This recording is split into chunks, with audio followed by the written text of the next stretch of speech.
Any parting thoughts on USC? Any first thoughts about OSU? Thought we played really well offensively against USC. We stumbled a little bit in the third quarter, came up a little short on some first downs, missed a protection here and there, but all in all, our kids outplayed their kids, and I give a ton of credit to this group for their perseverance, and we're a pretty good team right now. Vernon was really effusive about Royce Conham. He thinks he's the best running back in the country. There's a ton of good running backs this year, but where do you place what Royce is doing among the national conversation? Well, I don't think Royce has got as much attention as he deserves because of our early season stumbles, but we can count on him for 100 yards, and we can count on him carrying the load. And really everything else that's working in our offense, including Vernon passing, gets started when we're able to run the ball, opens a lot of things up. Scott, how much pride do you take in possibly Oregon leading the Pac-12 in rushing for 10 straight years? That's the first time I ever heard that. We've had some really good backs. I tell you what, our offensive line this year is playing as well as any group since I've been at Oregon. There's a lot of guys, but particularly Tyler Johnstone and Pearson and Haggerty and Hunt and Tyrell. We've had those five guys healthy for the majority of the year, and as a unit, those guys are exceeding expectations, and we're running the ball on everybody right now. What is it going to mean for you to see some of the seniors and even guys like Vernon kind of go on to Autzen Stadium for their last time on Friday? It happened so fast for Vernon. He's here and gone, but I sure am glad he's here. Every year there's a special group of seniors, and it'll be no different this year.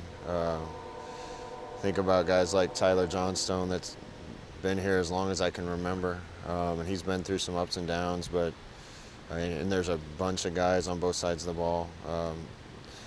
If you last 4 or 5 years around here and see it through to the end, by the time you leave here, you've had a special experience, and the program does a good job of turning those kids into special people. How satisfying has this season been for you guys to come from 3-3 to where you are now? Part of us feels really satisfied. I'm so proud of these kids for their perseverance, for the coaching staff for their perseverance. There's not much that's more rewarding than when everybody's doubting you and you come out in the end and succeed in the end. Then another part of me looks back and wishes we hadn't had a couple bumps or a couple injuries here and there, and wondering where we could be. But more than anything, I'm just proud of this group and the coaching staff, the players, everybody involved with it. It took a lot of character to be where we were at Game 6 and now be where we are at Game 12. So it's been a different year, but I'm as proud of this year as I was last year. How has this journey differed from a season like last year to this year, and just the emotional roller coaster that is?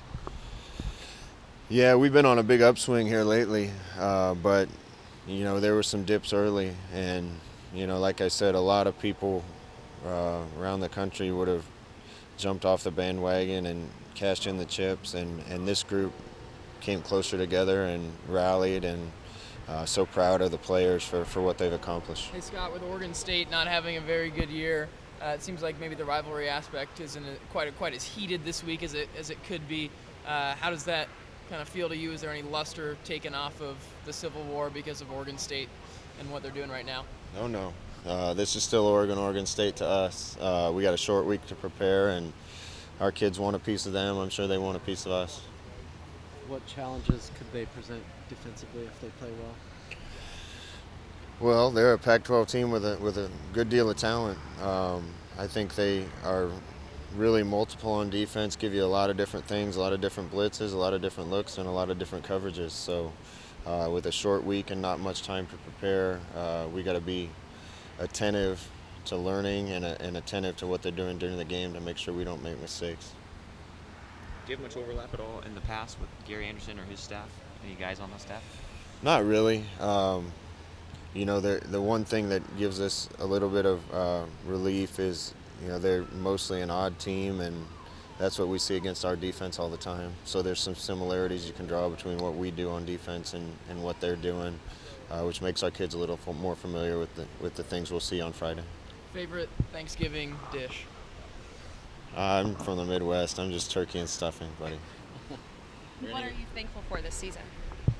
I'm thankful for a lot of things. Thankful for being here at Oregon. Thankful for these players that we have. I'm thankful for their character. And I'm also thankful for the coaching staff and the way this group has bonded together and fought through some things. Is there any Oregon State player you've seen over the years that you would have just figured would have been fun to plug into your offense and coach? A lot come to mind. I was involved in recruiting Cooks, and we didn't pull the trigger on him and offer him. And at the time, I kind of wondered if that was a mistake, and he sure turned out to be a really good player there. But they've had a lot of good players over the years. You said after the game Saturday that when you were talking about Marcus and Vernon has a lot of talent on the sideline, but you said the guys who haven't played yet are really talented too. You think there's a lot of guys coming up in the pipeline for you.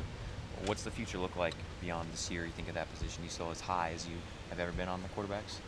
I'm high on our young quarterbacks, the ones here, the ones coming. Anytime you're playing a new quarterback, there's a learning curve, and next year will be another new quarterback. But we got a lot of talent, and I feel good about the future of the quarterback position. How much of that Cal-Stanford game did you watch, and then did you guys just kind of address what happened with Stanford winning the North after that? No, there's nothing to talk about there. We're just next game up, and we're focused on Cal and Oregon State and going forward. I'm sure everyone watched the game. I watched the game. I thought Cal had their chances and didn't capitalize on some things. Stanford's a good team. It's the best rivalry game you've ever been a part of, coach or player? Oh, man. I was at the Duke-Carolina basketball game once a long time ago. As a coach or a player, I don't know. I was at the tail end of the Nebraska-Oklahoma rivalry as a player. Was kind of in the middle of the Nebraska-Oklahoma rivalry, but it's hard to, in my limited experience, it's hard to compete with the recent Oregon-Stanford, Oregon-USC rivalry.